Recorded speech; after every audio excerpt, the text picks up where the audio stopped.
Hello and welcome back. Last time we talked about intellectual humility, just acknowledging how complex things can be. This time we're going to look at moral humility.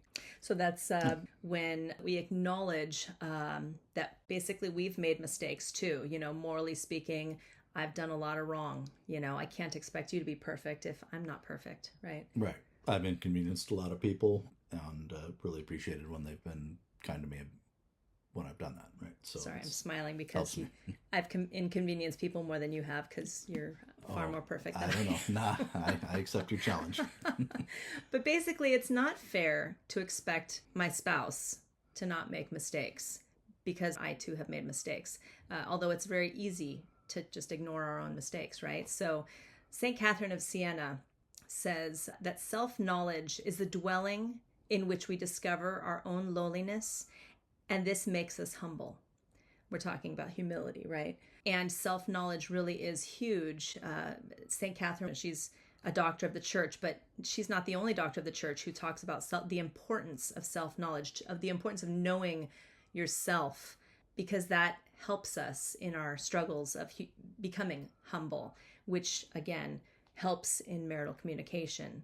And some major factors in knowing self, in self-knowledge, becoming more aware of your own limitations, your own moral defects, weaknesses.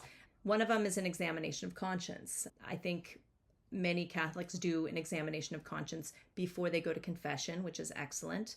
But a more excellent thing to do is, I think, along with that, is to examine your conscience daily, right? Maybe at the end of the day. We're talking about marital communication. How did I communicate with my spouse today? Did I explode? Did I raise my voice? What did I do that I really don't want to do? What did I do that may have hurt our relationship?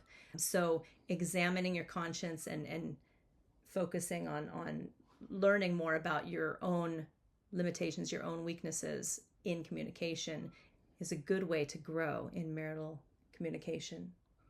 Yeah, it's a good point, like doing it daily, right? Because if I only go to confession like it's been a week or a month or whatever, like I'd have a hard time telling you what I ate for breakfast today, right? So if time goes by, it's really easy to forget all those things where I fell short in one way or another, right? And easier to start think that I'm holier than I am and so on and so forth. So doing that on a frequent basis really is worth doing. Yes. Another factor in self-knowledge, in knowing yourself, is spiritual reading. And we have such a rich faith. We have so many saints to draw from.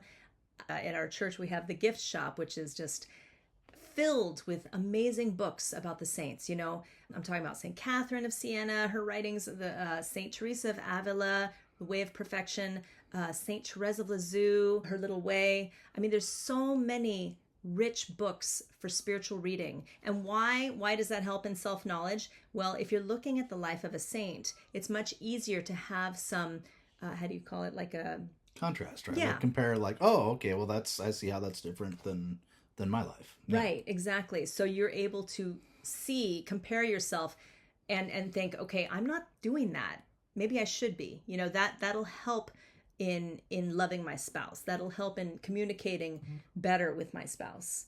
So it spiritual reading and examination of conscience together, those two things together, are major factors in self-knowledge and help us in moral humility and gaining that moral humility that we need to speak to our spouses more effectively and more lovingly. Okay, so that wraps up moral humility.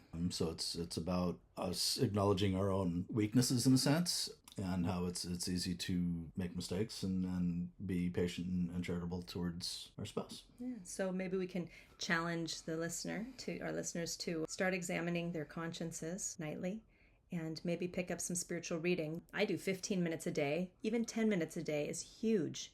It adds up. It really does. And yeah, next thing you know, a whole book is done if you do it on a regular basis. Yeah, so good challenge. All right. We'll see you next time.